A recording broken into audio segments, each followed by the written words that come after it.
All right, let's jump right into this explainer. Today, we're taking a really hard look at the sobering reality of what it actually takes for a small or mid-sized enterprise to survive expanding abroad. We constantly hear about the boundless, glamorous opportunities of taking a business global. But today, we're stripping away that romance. We're going to look at the sheer mechanics of doing it right, specifically for smaller companies, where, let's face it, capital is finite and the management bench is pretty thin. Just look at this. It completely shatters that glamorous myth of global expansion. Think about it. When a massive multinational moves into a new country, it's just a portfolio play. No big deal. But for an SME, this isn't just some side project. It is an absolute existential risk. You're often committing a massive chunk of your cash and the undivided attention of your leadership. The risk isn't just smaller, it's an entirely different beast. A smaller company simply cannot afford a failed venture. Not necessarily because the money is gone forever, but because that level of distraction, it's fatal. So many leaders toss around the phrase, "we're expanding overseas," as if it's just one monolithic choice. But here's the illusion. That vague umbrella term usually hides two entirely different and often totally contradictory goals. Honestly, it's a phrase that causes enormous friction in boardrooms, mostly because it masks the fact that your sales director and your operations director might be visualizing completely different projects. Because really, we're talking about two separate journeys pulling you in opposite directions. Selling overseas, that's a revenue project. It's focused on demand risk, will people actually buy this, and it pulls your attention outward to your customers.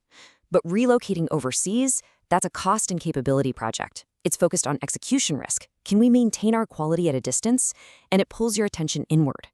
Trying to do both of these at the exact same time with a single, small management team is exactly how mid-sized companies end up losing 2 full years of progress. The gravity of these moves literally oppose each other. So, identifying your exact archetype is the very first useful act in this whole process. You might be a market seeker hunting for new demand, a cost seeker looking for production efficiencies, or a capability seeker chasing specific talent. But pay close attention to that bottom row. You should be absolutely terrified of being a customer follower. Sure, it feels super safe because you've got an anchor client asking you to come along. But what happens if that single client walks away in year 2? Suddenly, you own an incredibly expensive operation with absolutely zero market. Before looking outward, we have to draw a hard diagnostic boundary to separate what we can fix inside our own building from the harsh realities of the outside world. This is your internal readiness. It's all about you, your management capacity, whether your processes are documented, your financial slack. And here's the kicker. Nobody outside your company is going to honestly assess these things for you. Think of this like a strict boundary line. Everything on the left is internal and everything on the right is external. Passing that internal readiness test on the left merely gives you a license to start the external work. It definitely does not guarantee success. Why? Because the truly catastrophic failures, like setting up a tax structure that completely traps your cash or discovering someone else already owns your trademark, those happen entirely on the right side, out there in the wild. So what actually happens once you cross that boundary? Well, you immediately hit market-facing challenges. These external constraints are highly specific to the jurisdiction and they change constantly. Meaning, if you try to use generic assumptions for market entry or product pricing, you will fail miserably without specialized local advice. You just can't copy-paste a broad template onto a new country. It absolutely requires targeted, on-the-ground intelligence. And speaking of on-the-ground realities, let's talk about tax structuring. If you pick a poor tax structure in year 1 based on a quick Google search, it is going to be incredibly expensive to unwind by year 3. You have to engage international tax advisors in both your home country and your target market. Seriously, trying to DIY your profit repatriation or treaty planning is just a recipe for a massive regulatory nightmare. The exact same logic applies to people and employment law. You might think, hey, I'll just send a salesperson abroad for a few months to test the waters. Well, that simple move can inadvertently create a permanent establishment, and boom, you've just triggered massive unbudgeted corporate tax liabilities or visa compliance breaches. These are hard constraints. They kill deals. You absolutely need local legal and immigration counsel long before you commit. Now, rather than just guessing what might go wrong, let's look at the historical data. Because failures abroad, they aren't infinitely varied. They rhyme. Companies make the exact same mistakes over and over again. Recognizing these 7 recurring patterns early is your secret weapon for course correcting before any real damage is done. The first 2 traps happen right at the starting line. Pattern 1 is the market that was never actually measured. This is when leaders look at a national statistic, like Indonesia has 280 million people, and mistake that for addressable market research. It's not research, it's a fun fact. Pattern 2 is settling for the very first distributor you meet, just because they were super enthusiastic and interviewing more candidates felt too slow. There is a massive red flag embedded here. If your sole partner is your only source of market information, eventually they become your sole obstacle.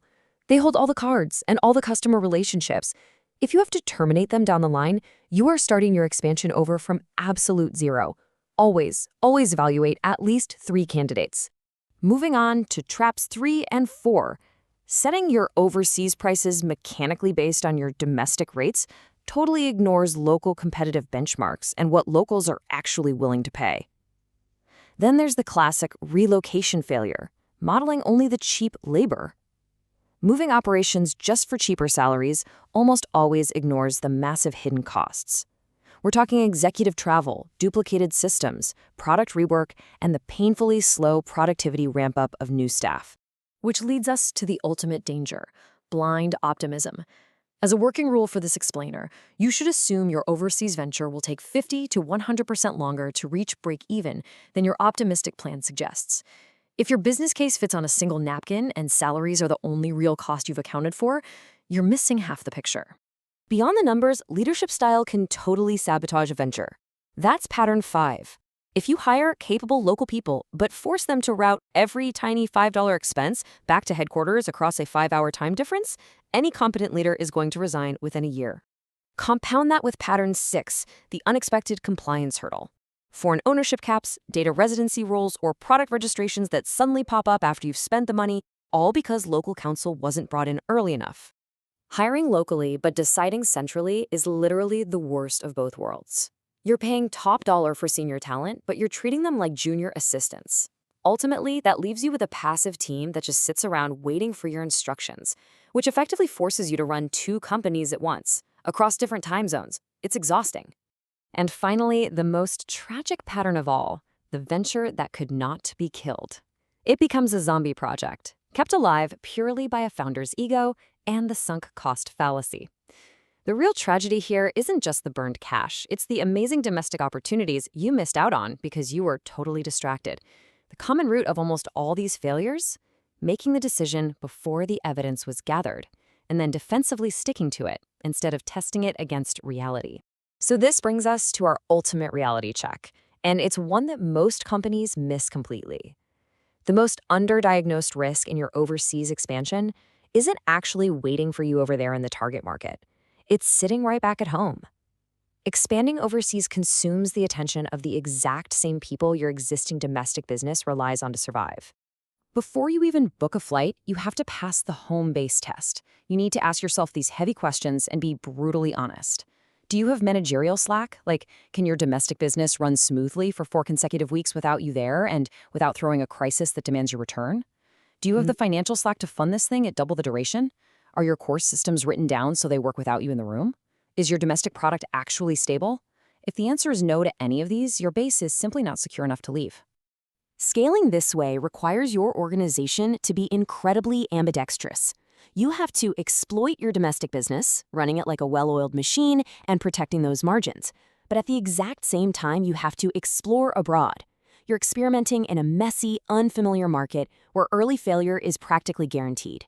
If you judge your messy, exploratory overseas venture by the same strict efficiency metrics as your mature domestic business, you will absolutely strangle it in year 1. I want to leave you with a highly uncomfortable question today, one that advisors are usually way too polite to ask. Are you genuinely expanding for business growth, or has your domestic business just become a bit boring?